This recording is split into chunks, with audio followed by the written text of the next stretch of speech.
Good evening, everybody. Welcome to another episode of Uncommon Sense with Jose Negron. Now, for the benefit of those of you who are not familiar with this channel or are watching this channel for the first time, whether it be live or on the playback, the reason why it is called Uncommon Sense, because here we discuss everyday issues where we try to find logical solutions. But not everyone uses logic. For that reason, it is called Uncommon Sense. I want to let everybody know that I'm currently live on YouTube, Facebook, and Twitter, and currently the subscriber mode has been enabled, meaning that if you're not a subscriber, if you wish to enter a comment in the chat, you will need to subscribe to the channel. As always, I want to give a huge shout out to all those who have already subscribed to my channels. Yes, my channels. I have two. The main one, which is Uncommon Sense, and the other one is called Latina Diaspora. I just want to give a huge shout out to all those who have subscribed, whether it be from the beginning or as of this week. Thank you very much. I also want to give a huge shout out to all those who follow me on social media. And I want to give a huge shout out to all those who allow me to enter in your devices. So what I'm going to ask you to do is the following. If you have not done so, I'm going to ask you to please subscribe, like, and set the bell notification to all. So therefore, whenever I do prepare content, you will have the opportunity to catch it live or catch it on the playback. Now, before we get into the topic, there's going to be a couple of things. And I see we have our friend Irby in the chat. Good evening. Thank you very much for stopping by. Okay. So, that being said, before we get into the topic, let me just tell you what's going to be the topic for Sunday stream, which will be another edition of Latina Diaspora. What I'm going to do, it's going to be basically open discussion.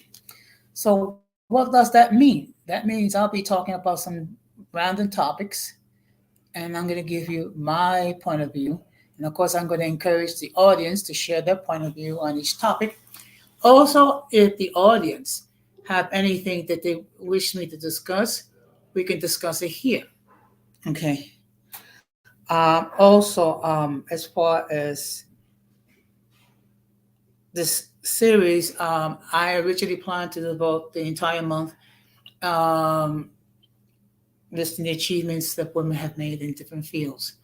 So tonight I'm going to be discussing women achieving in sports, and I'm not just going to call it a wrap. Because based on the last performance, which didn't do very well in views, so perhaps there's a lack of interest, and I have to be mindful of my audience. So I will be discussing tonight's topic. Okay, now that being said, before I go getting, I was getting to the main topic. As you can see, it seems like yes, people. Even if you're cloud watching, hit that like, please. It doesn't hurt you, and it does help with the algorithm. Okay. So that being said, just give me a moment. Okay. And we're going to get into the main topic.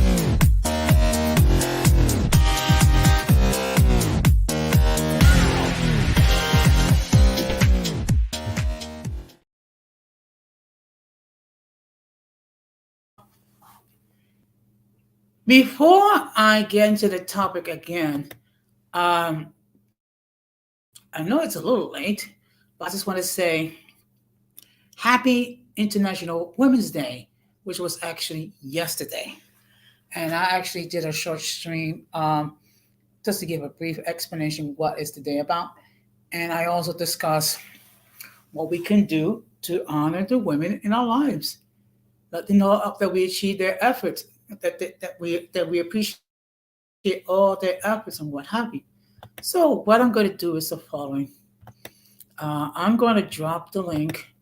Now I understand there are a couple going on tonight, which means that most likely people are going to catch this stream on the playback, which is perfectly fine.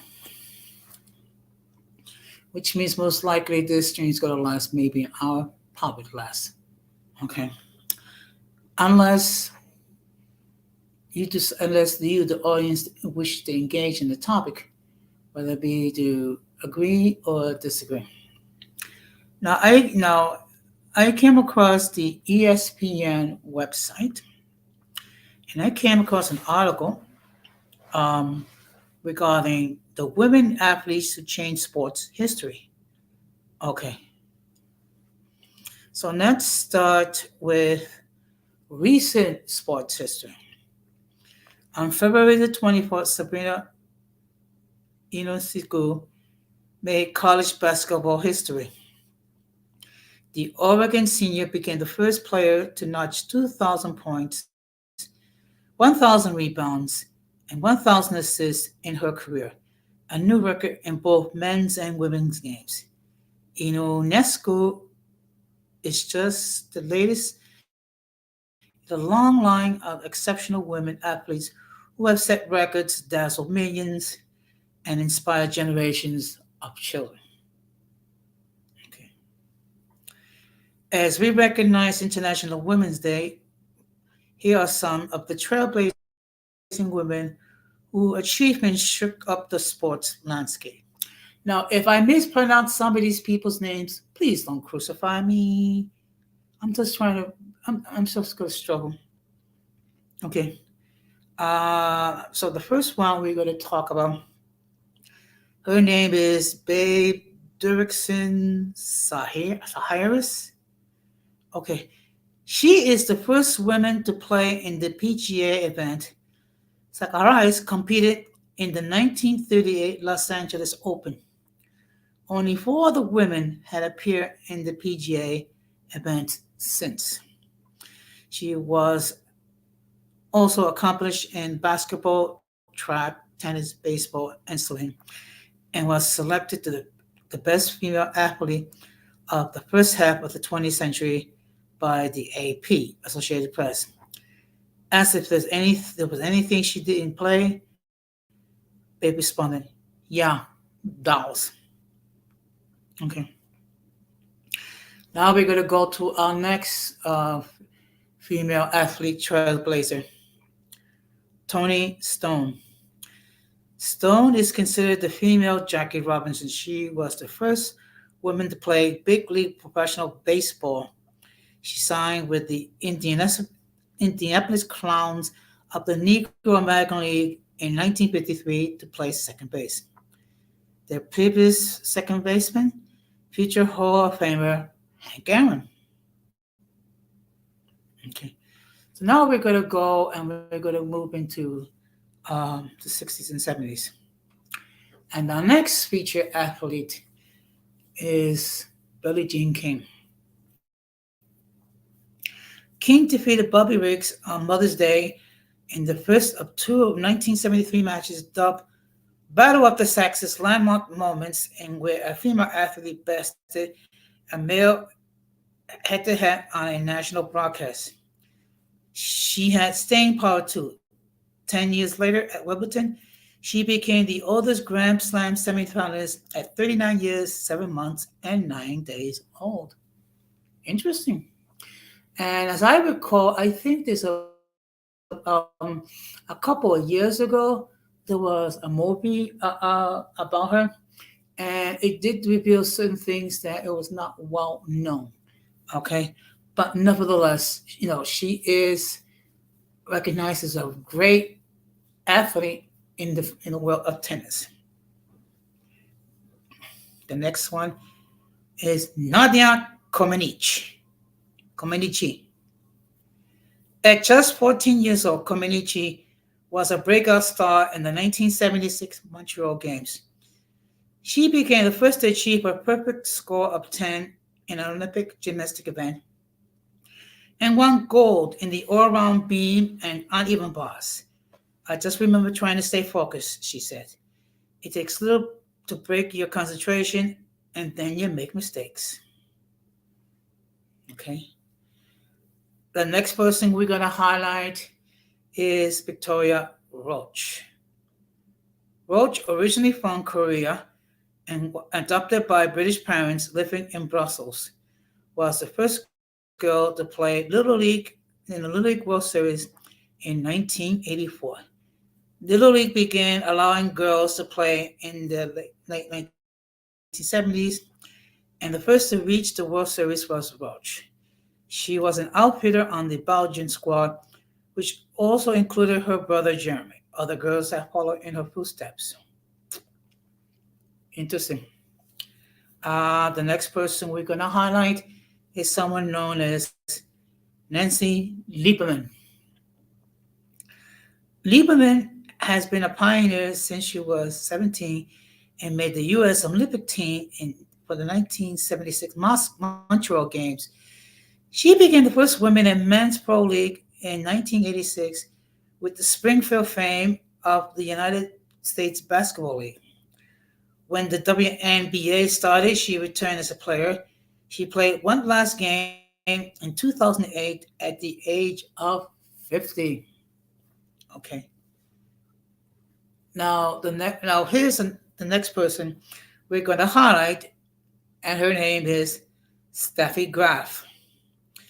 No women tennis player have dominated a calendar year the way Graf did in 1988 at age 19. She completed the only Golden Slam in tennis history by winning all 4 Grand Slam single titles and the Olympic gold medal at the same calendar year. Leading up to her Grand Slam, she lost just once to Gabriela Sabatini and Amelia Allen. Interesting. The next person that we're going to highlight is Florence Griffith Joyner. Griffith Joyner still looms large over track and field. Incredibly, she holds the women's world record in both the 100 meters and the 200 meters more than 3 decades later. She put up both times in 1988 with the 100-meter time of 10.49 seconds during the Olympic qualifying and a 200-meter time of 21.34 seconds during the Seoul Games. Now that's speed in any book, male or female. The next person that we're going to highlight, again, if I mispronounce somebody's names, don't crucify me. I'm just trying to read what's here. Manon Rhéaume. As Scott sent videotape of Rhéaume to the Tampa Bay Lightning, she was invited to camp and made her debut against the Blues in 1992. It was the first appearance of a woman in an NHL preseason game. In case you wonder, that's the National Hockey League. This changed my life basically and took my life in a different direction than I was planning to go. Saint Rhéaume, who won silver for Canada in the 1998 Winter Olympics. Okay, look, now we're going to get into the realm of horse racing. Okay, we're going to talk about a female athlete named Julie Cron. Aboard Colonial Affair at the 1993 Belmont Stakes, she became the first female jockey to win a Triple Crown race. She earned 3,704 wins and was the first woman inducted into the National Museum of Racing and Hall of Fame. Cron endured a fractured kneecap in a race when she went on to win. fractured ankle, a fall in which she broke both her hands, and a fractured arm. My goodness gracious. Talking about determination, folks. So now we're going to talk about another female athlete, and her name is Mia Hamm. After suiting up for the U.S. national team at age 15 and winning four NCAA titles at North Carolina, Ham kept making history during her distinguished international career. She was part of the 1999 World Cup team, the first and only women's team to win it all on home soil, and in 2013 became the first woman inducted into the World Football Hall of Fame. And that's an achievement right there. Now the next person we're gonna highlight, her name is Annika Sorenstam. Sorenstam was given a sponsor exemption to play in the 2003 Bank of America Colonial Tournament, making her the first woman since 1945 to play in a PGA event. In the first round, she led the field in driving accuracy, was in the top 20 in greens in regulation, and finished 96 overall. She also won 10 career LPGA majors and is one of the seven female golfers with a career Grand Slam. So as you can see, we're talking about athletes in multiple fields in the sports world. So now the next athlete that we're going to highlight, her name is Sarah Attar. Attar ran the 800 meters in 2 minutes 44.9995 seconds at the 2012 Summer Olympics in London. But the time didn't matter. It made her the first woman from Saudi Arabia to compete in track and field at the Olympics. For women in Saudi Arabia, I think this can really spark something to get more involved in sports to become more athletic, she said. So, and I just want to acknowledge the fact that there are 5 people watching the stream.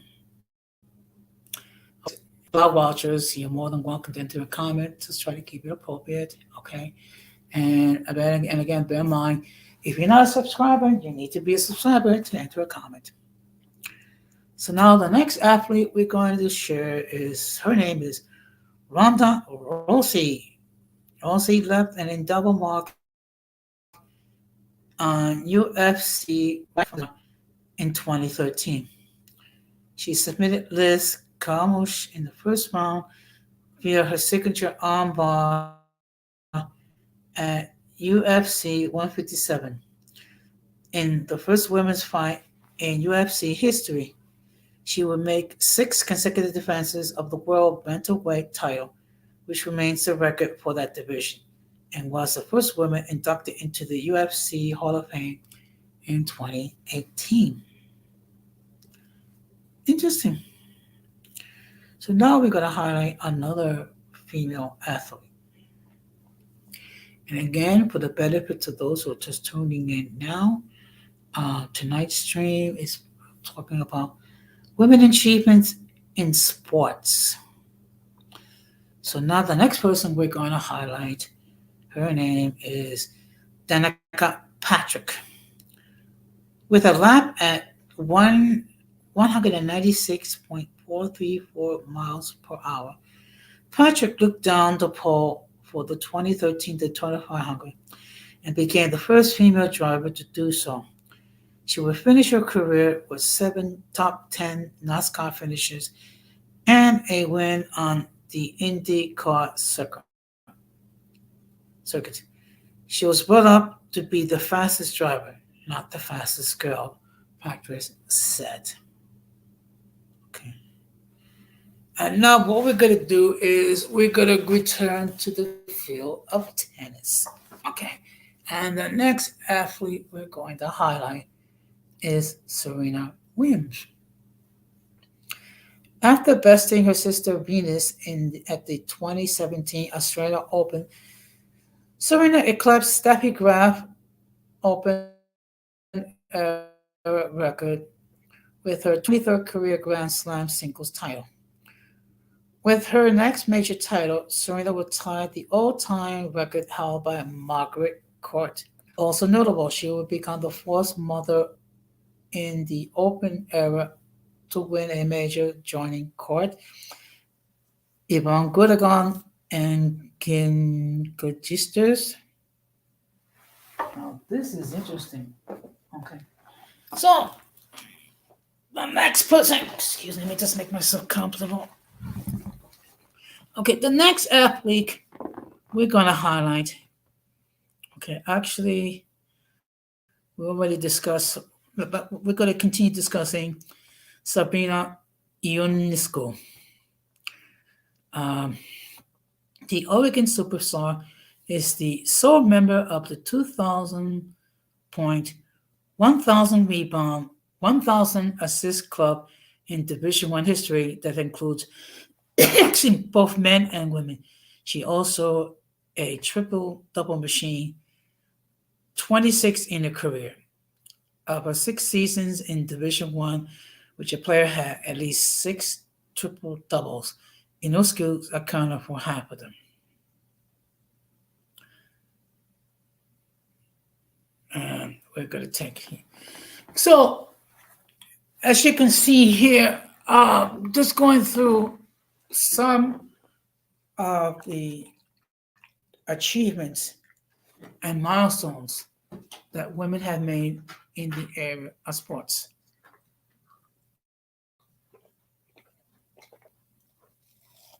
Okay. So,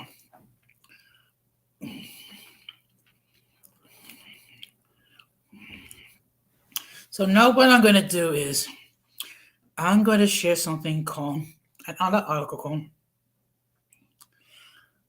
the 10 biggest moments in a transformative decade for women's sports.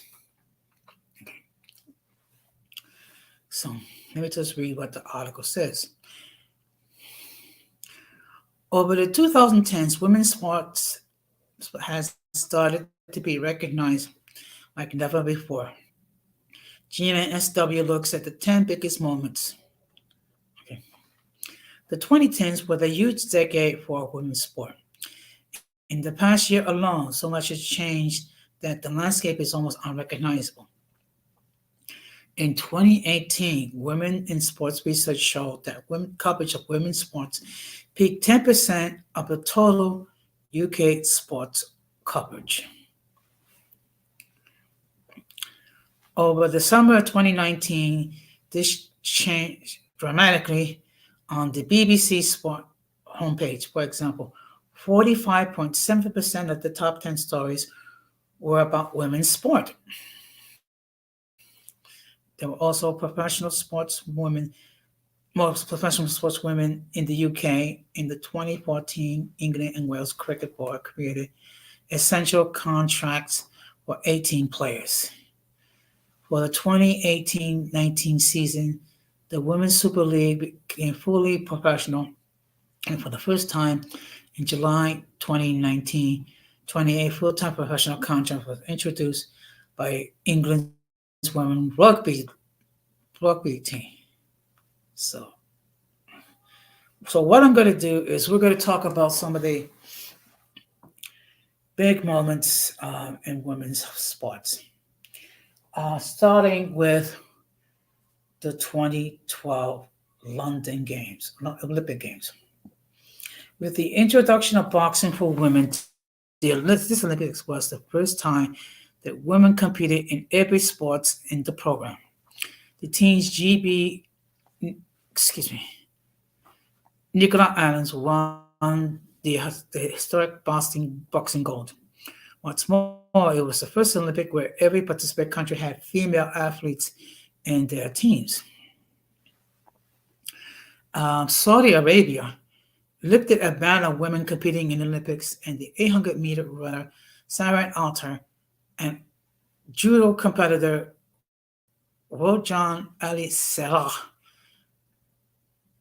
Ibrahim Sakinakani made history as the first woman to represent their country.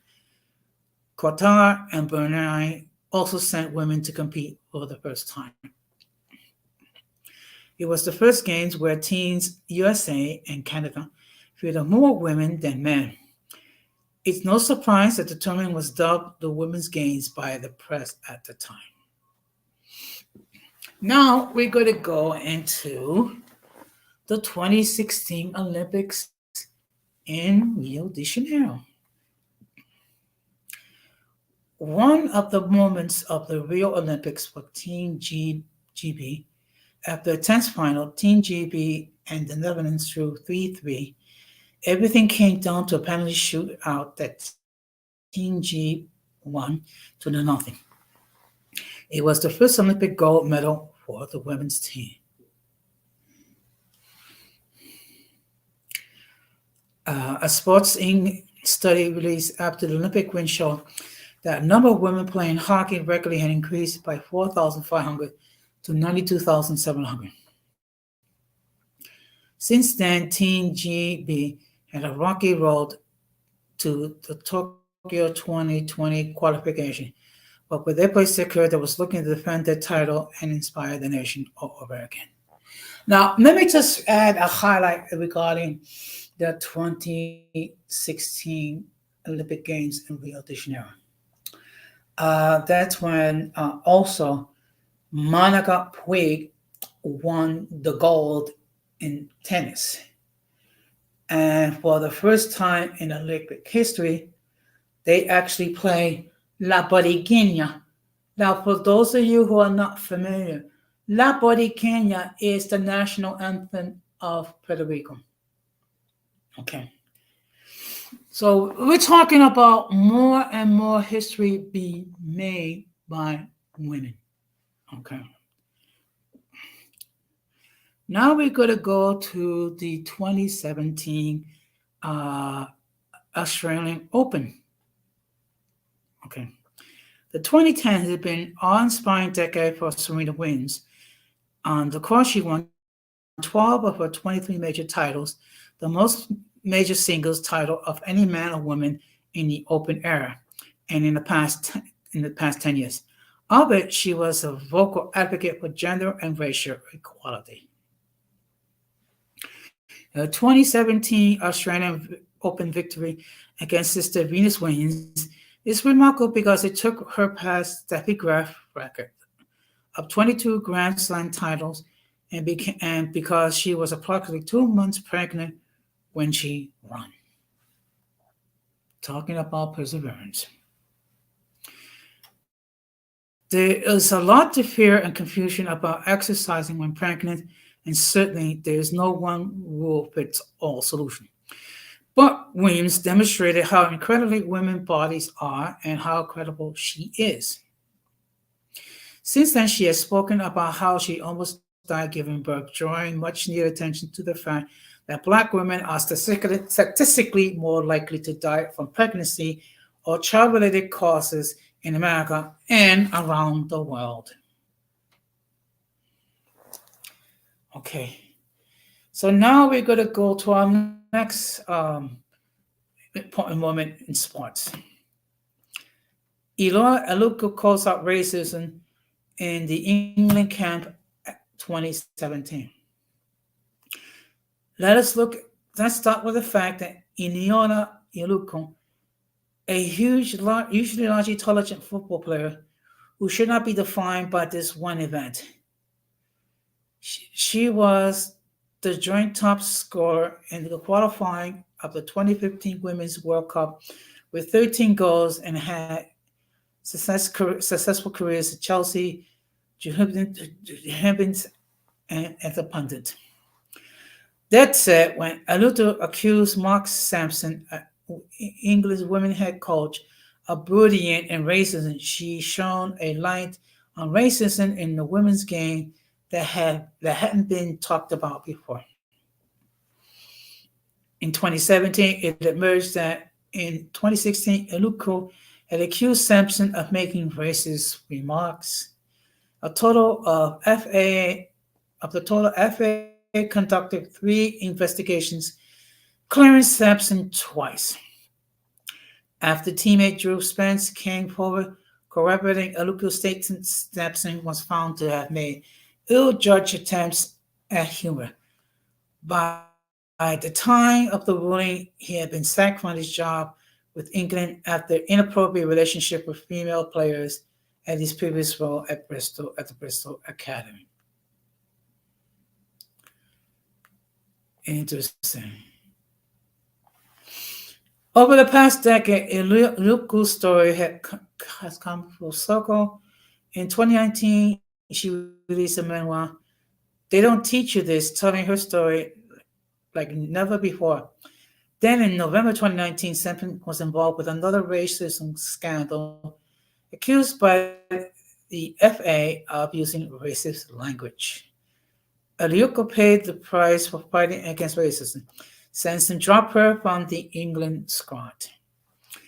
At a time when racism in football is increasingly visible, we can't pretend that women's game exists in a separate utopia from the men's game.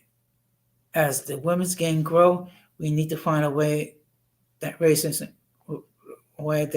within doesn't grow too.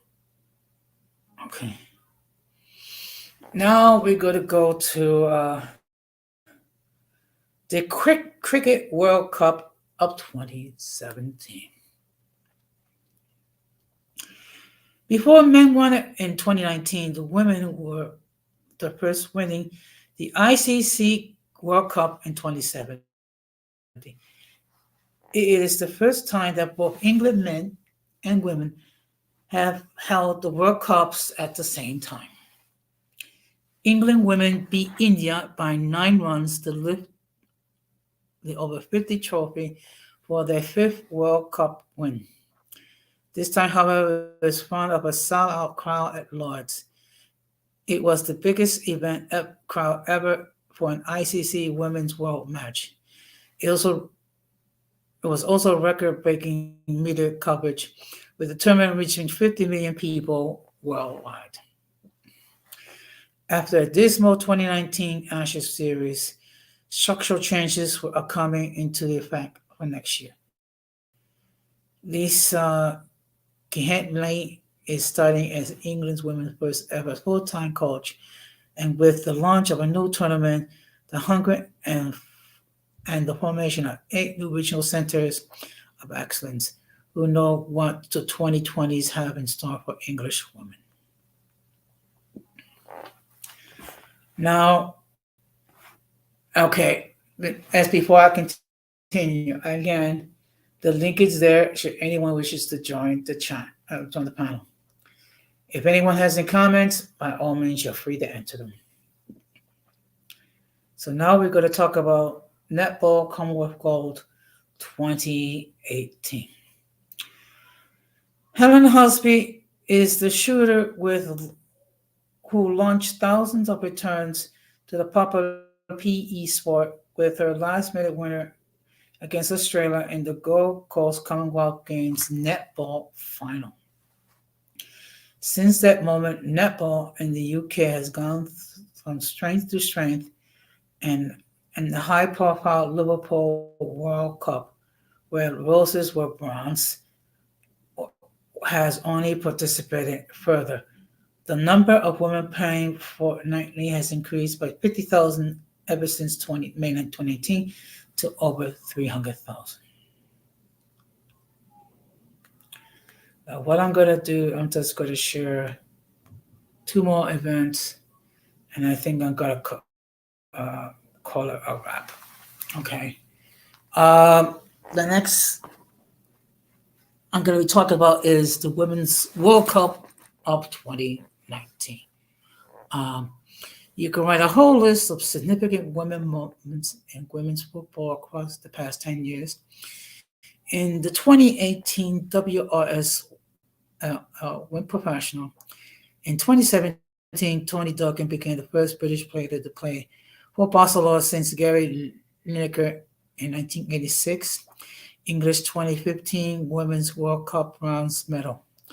But in the 2019 World Cup was the first time women's football felt mainstream. Pubs up and down the country were showing up, and the media attention was unprecedented, and people were truly excited. The Lioness might not have quite lived up to the high expectations that they and Phil Neville set for themselves finishing fourth, but without the tournament, it's likely that the Lioness would have sold out Wembley, or that WSL clubs would have been playing the Met stadiums with attendance records falling rapidly. And I'm gonna park it here. So as you can see here, women have achieved a great many things in the area of sports. Women have also made historic moments. Just to give you an idea, how women have been successful, whether it be in politics, whether it be in sports, whether it be in all multiple fields. So, excuse me. So I've been talking for almost 40 minutes. So the question I have for all of you: do you have a comment regarding uh, what was shared and what was said? Okay, or is this something that you disagree with? This is your opportunity to share with the audience why you disagree or why you agree. It's totally up to you. This is not an echo chamber. Here, I encourage um, dialogue. I encourage an exchange of views, an exchange of knowledge. Mhm. However, I'm not going to obligate anyone to get on the panel should they wish not to. Nor am I going to obligate anyone to write into a comment in the chat.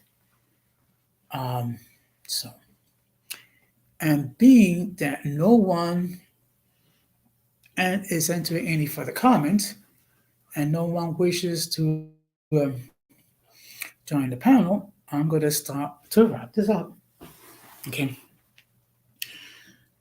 I will say this much. When it comes to era of women, there are many things that women can achieve.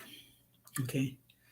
Now, while it may not be true that physically they're as strong as men, however, women are just as resourceful as men, and in some cases, women are more resourceful. And and the fact of the matter is this. Excuse me, just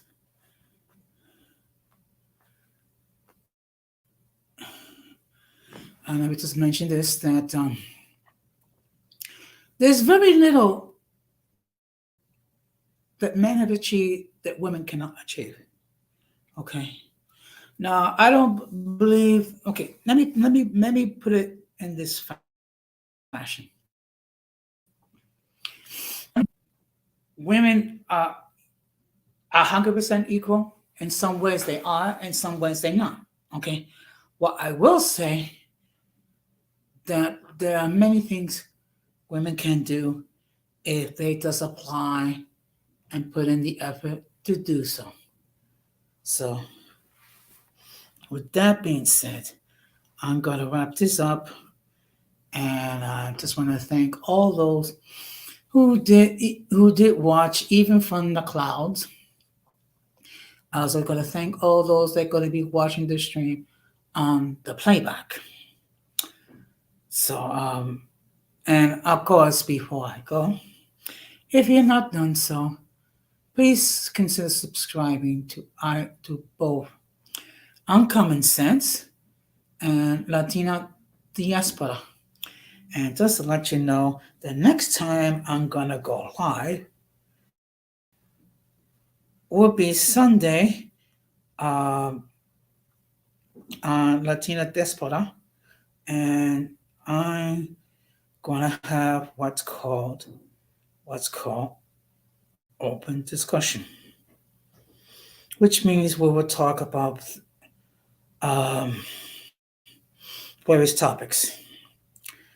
Now, the next time I'm gonna go live about common sense will be this Tuesday at 9 o'clock, and the topic will be taming the peanut gallery. Now, what does that mean? Okay, for those of you who have not been following me, okay, I have referred to certain individuals who act irrationally, emotionally, foolishly as the circus. And I also refer to those as the peanut gallery. In other words, it's like an assortment of characters that I prefer not to interact with. Unfortunately, they're here in these YouTube streets, so therefore, you just have to learn how to not interact with them and not give them any, and not to engage in their stupidity. So we're gonna have an interesting discussion on that and how to tame the peanut gallery. Okay. There will be another stream on Thursday. I will announce the topic either on Sunday or on Tuesday. Okay. So basically, during the week, I'm gonna be doing For me, it's a late stream. 9 o'clock or 9:30. That's considered late for me. Because usually I do my streams on 8 o'clock. It's just that I'm trying to see if I can increase the audience. So I'm just going to be tweaking that a little bit. So, in any case, that being said, I do thank all of you for all the love and support that you give me. Also, thank you for allowing me to enter into your devices. So, I just want to say that all of you have a wonderful weekend, and please do not be like a stranger. Okay. You're welcome to come here as long as you of the peanut gallery, no the circus. So with that being said, I'm going to end it now. This has been, excuse me.